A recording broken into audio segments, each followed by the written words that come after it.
మసూద్ రెడ్డి గారు, ఇక్కడ ఎప్పుడైతే ఈ బిల్లు యాక్చువల్ లాస్ట్ సెషన్లోనే పెడతారని చెప్పేసి అనుకున్నారు, మనం అనుకుంటాం కాదు, పెమ్మసాని చంద్రశేఖర్ గారు చెప్పారు. కానీ అది ఆ సెషన్లో అవడానికి కుదరలేదు. నెక్స్ట్ సెషన్ అంటే ఇప్పుడు జరగబోయేటటువంటి బడ్జెట్ సెషన్లో పెడతారని చెప్పేసి ఇప్పుడు కన్ఫర్మ్గా చెప్తున్నారు. యాక్చువల్లీ జగన్మోహన్ రెడ్డి గారు చెప్పింది కరెక్టే. దాని ప్రకారంగానే ఇప్పుడు వరకు కాన్స్టిట్యూషన్లో క్యాపిటల్ అన్న విషయం లేదు కాబట్టి మొదటిసారి క్రెడిట్ మనకే అదే ఈ క్రెడిట్ మాత్రం మీదే సార్. క్యాపిటల్ అన్న విషయంలో ఏకంగా అమెండ్మెంట్ తీసుకొచ్చి బిల్లు తీసుకురావాల్సిన పరిస్థితి తీసుకొచ్చారు పార్లమెంట్లో. That credit goes to you 100%, no doubt. అయితే మళ్ళీ ఎందు గురించి ఆ మాట మాట్లాడారు అంటే బిల్లు పెడుతున్నారు కాబట్టి దీని మీద నా స్టాండ్ ఇదని చెప్పేసి చెప్పకనే చెప్పారు మొన్న జగన్మోహన్ రెడ్డి గారు. అమరావతి అనేది అసలు అక్కడ కట్టడం వేస్ట్, రివర్ బెడ్, ఇవన్నీ ఇక మీలాంటి వాళ్ళు సజ్జల లాంటి వాళ్ళ తిప్పలు, నానా తిప్పలు, మామూలు తిప్పలు కాదు వాటిని కవర్ చేయడానికి.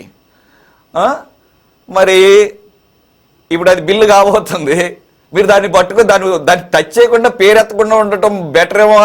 అలా ఆలోచించకుండా మళ్ళీ ఈ రోజు కూడా మాట్లాడారు. మొన్న మాట్లాడింది కాదు కానీ అమరావతి పేరిట అక్కడ దోషి పెడుతున్నారని చెప్పేసి. ఇప్పుడు కట్టడం అన్న తర్వాత కాంట్రాక్ట్లు ఇవ్వాలి, డబ్బులు ఖర్చు పెట్టాలి, ఫాస్ట్ పేసిన. ఇప్పుడు ఇల్లు తొందరగా కట్టాలనుకోండి ఎక్కువ ఇవ్వాల్సి వస్తుంది. సో అలాగే కొంత ఎక్కువ ఖర్చు పెడుతున్నారేమో. లేదు అవినీతి జరిగింది అనుకుందాం, అవినీతి అని చెప్పేసి మీరు అంటున్నారు. ఏదేమైనా అమరావతి పేరెత్తుకుంటాం మీకు శ్రేయస్కరం అని చెప్పేసి అనిపిస్తుందా కానీ మీలాంటి వాళ్ళకి, జగన్మోహన్ రెడ్డి గారికి మాత్రం అలాగే ఏం అనిపించడం లేదు. దీన్ని బట్టి అమరావతికి జగన్మోహన్ రెడ్డి గారు వ్యతిరేకం అనేది ఆయన చెప్తున్నాడు డైరెక్ట్గానే.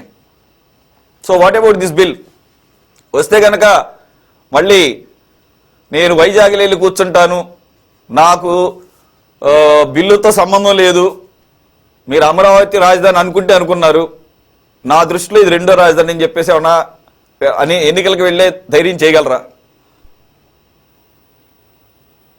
సార్ ముందుగా మీకు ఫస్ట్ చూపించారు సార్, ఇది B6 ఛానల్లో వచ్చింది సార్. చూశాను సార్ నేను 6 సంవత్సరాల క్రితం తీన్మార్ వార్తల్లో అది ప్రభుత్వానికి. ఆగండి సార్, నేను చూశాను సార్, అదొక్కటే వీడియో. 6 సంవత్సరాల క్రితం తీన్మార్ వార్తల్లో V6 ఛానల్లో అది ప్రభుత్వం తరపున జరిగిన కార్యక్రమం కాదు. అక్కడ అభిమానంతో వాళ్ళు ఏదో వేసుకున్నారంట. మరి అది ఎట్ట చేశారంటే తెలియదు, మరి అంటిచ్చారా ఏంటనేది. ఓకేనా, థ్యాంక్ యూ సీఎం అని చెప్పేసి. అది ప్రభుత్వ కార్యక్రమం కాదు, మనం మాట్లాడుతున్న ప్రభుత్వ ఏదైనా ఏంటి సార్. ఇప్పుడు జగన్మోహన్ రెడ్డి గారు ఫోటోలు వేసింది ప్రభుత్వం. చంద్రబాబు గారు ఉద్దేశం లేదు, ఫోన్ లేదు సార్. నేను దీని గురించి మాట్లాడుతున్నాను, రాజధాని గురించి మాట్లాడుతున్నాను. నేను ఉద్దేశం లేదంటలా, ఆయనకి ఉంది. ఆయన ఇప్పటికీ కూడా హైటెక్ నేను హైటెక్ సిటీ కట్టలేదని ఎవరన్నారు? ఎవరు చెప్పారు నీకు? రోజు చెప్పుకుంటాడు ఆయన. ఓకేనా, ఆయన చెప్పేది వింటే మనకు మైండ్ పోతుంది సార్. కాబట్టి అమరావతి రాజధాని పైన చంద్రబాబు నాయుడు గారికి చిత్తశుద్ధి లేదు సార్. చంద్రబాబు నాయుడు గారు కావాల్సింటే మీరు దీన్ని రాసిపెట్టుకోండి. ఇప్పుడు జరిగేటువంటి ఈ యొక్క సమావేశంలో ఆయన చంద్రబాబు నాయుడు చట్టబద్ధత తీసుకురాడు. ఆయన రాజధాని మీద సెంటర్ లో చట్టబద్ధత తీసుకున్నాడు. ఎప్పుడు తీసుకుని వస్తాడంటే ఆయన రెండవసారి ల్యాండ్ పూలింగ్ జరగాలి, మూడోసారి ల్యాండ్ పూలింగ్ జరగాలి. అంటేటువంటి రైతులందరూ కూడా చచ్చిపోవాలి, ఎవరు నిర్మానుష్యం అయిపోవాలి. నిర్మానుష్యం అయిపోయిన తర్వాత ఈయనకి సబ్సిడీ గా నేను 1,00,000 ఎకరాలు ఆక్యుపై చేశాను, కబ్జా చేశాను అని చెప్పని 1,00,000 ఎకరాలు కబ్జా చేసిన తర్వాతనే దాని గురించి ఆలోచిస్తాడు. మీకు అసలు రాజధాని చట్టబద్ధం తీసుకున్నప్పుడు 10 సంవత్సరాలు రాజధాని మనకు హైదరాబాద్ ఇచ్చినప్పుడు ఆ హైదరాబాద్ నుంచి ఎందుకు అమరావతి పరిగెత్తుకుంటూ వచ్చాడు? ఏం హైదరాబాద్ 10 సంవత్సరాల నుండి ఇక్కడ డెవలప్ చేయొచ్చు కదా, అన్ని వసతులు ఉన్నాయి కదా, అన్నటువంటి ట్యాక్స్ అంతా కూడా అన్ని మనకు బాగా ఉంటుంది కదా. నువ్వు ఎందుకు అక్కడి నుంచి పరిగెత్తుకుంటూ వచ్చావు? ఆడావడిగా అమరావతిని నువ్వు డెవలప్ చేయడానికి ల్యాండ్ ని కబ్జా చేయాలి, ఇక్కడ ఉన్నటువంటి రైతులు నాశనం చేయాలి. నిజంగా ఏదైనా జగన్మోహన్ రెడ్డి చెప్తున్నాడు కానీ చంద్రబాబు నాయుడుకి అయితే మాత్రం అమరావతి పైన చిత్తశుద్ధి లేదు, అమరావతి రైతుల పైనటువంటి ప్రేమ లేదు. ఇప్పుడున్నటువంటి దీంట్లో కూడా ఆయన నిజాయితీగా సెంట్రల్ గవర్నమెంట్ ప్రెషర్ ఇచ్చి చట్టబద్ధత తీసుకువచ్చేటువంటి ఉద్దేశం చంద్రబాబు నాయుడు గారికి లేదు. చట్టబద్ధత రాదు కావచ్చు. చూడండి, నేను మీకు దోషం చెప్తున్నా, ఈ సమావేశంలో చట్టబద్ధత రాదు. ఎందుకు రాదంటే అక్విజిషన్ 1,00,000 ఎకరాలు అక్విజిషన్ చేసిన తర్వాత మాత్రమే, ఈ దోపిడీ అంతా జరిగిన తర్వాత మాత్రమే ఏదైనా దాని గురించి ఆలోచిస్తారు. మీరు ఇప్పుడు అమరావతిలో మేము చెప్పేది ఏంటంటే, మెయిన్ గా అమరావతిలో జరిగేటువంటి దోపిడీ గురించి మేము చెప్తున్నాం సార్. పదే పదే చెప్తున్నాం. 1 కిలోమీటర్ 170 కోట్లతో రోడ్డు వేయడం, అదేవిధంగా అప్లికేషన్ సీడ్ యాక్సెస్ రోడ్ అనడం, అదేవిధంగా ఎత్తిపోతల పథకం, ఫస్ట్ ఎత్తిపోతల పథకం వదిలేసి మరి 2వ ఎత్తిపోతల పథకం పెట్టడం. నిజంగా ఎత్తిపోతల పథకంతో రాజధాని ప్రపంచంలో అన్నతులసిరెడ్డికి ఇంకా అన్నోడు పెద్దలకి తెలిసేమో తెలియదు, కానీ నాకైతే మాత్రం తెలిసి ఎత్తిపోతల పథకంతో ఉండేటువంటి రాజధాని లేదు. జగన్మోహన్ రెడ్డి గారు ఒకటి చెప్పాడు, రివర్ బెడ్ లో కడుతున్నారని చెప్పారు. దాన్ని ఏ విధంగా వక్రీకరిస్తున్నారు? మీరు రివర్ పరిసరాల్లో చాలా ఉన్నాయి, సిటీస్ ఉన్నాయి, కానీ రివర్ లో ఉన్నటువంటి వాటర్ కాంటోర్ లెవెల్ కి సిటీలో ఉండేటువంటి సిటీ లెవెల్ కాంటోర్ లెవెల్ కి ఉన్నటువంటి వ్యత్యాసాన్ని కూడా మనం గమనించాలి అన్ని సిటీస్ లో.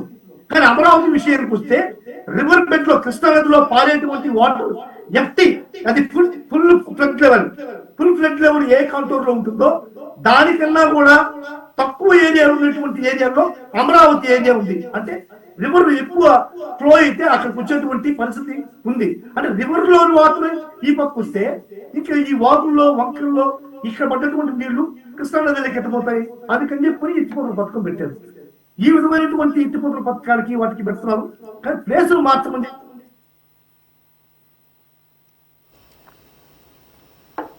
Okay, right. Okay, Madhusudan Reddy గారు, మీ సైడ్ ఫ్రీజ్ అయింది సిగ్నల్.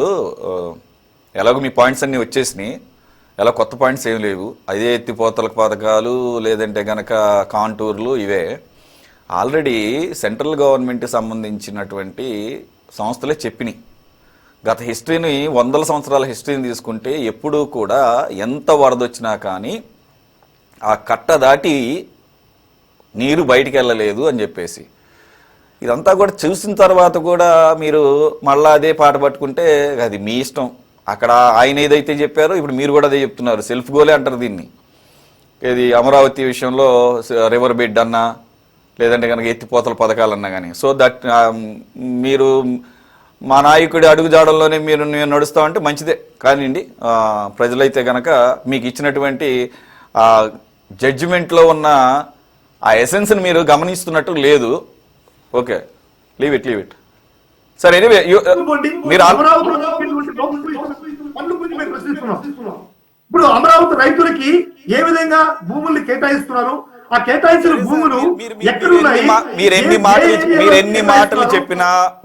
మాటలు చెప్పినా అమరావతికి మీకు చిత్తశుద్ధి ఉందంటే ఆఖరికి చిన్న పిల్లోడు కూడా నమ్మడు. ఏది అప్పుడే పుట్టిన పిల్లోడు కూడా నమ్మడు. ఇది మాత్రం రాసి పెట్టుకోండి.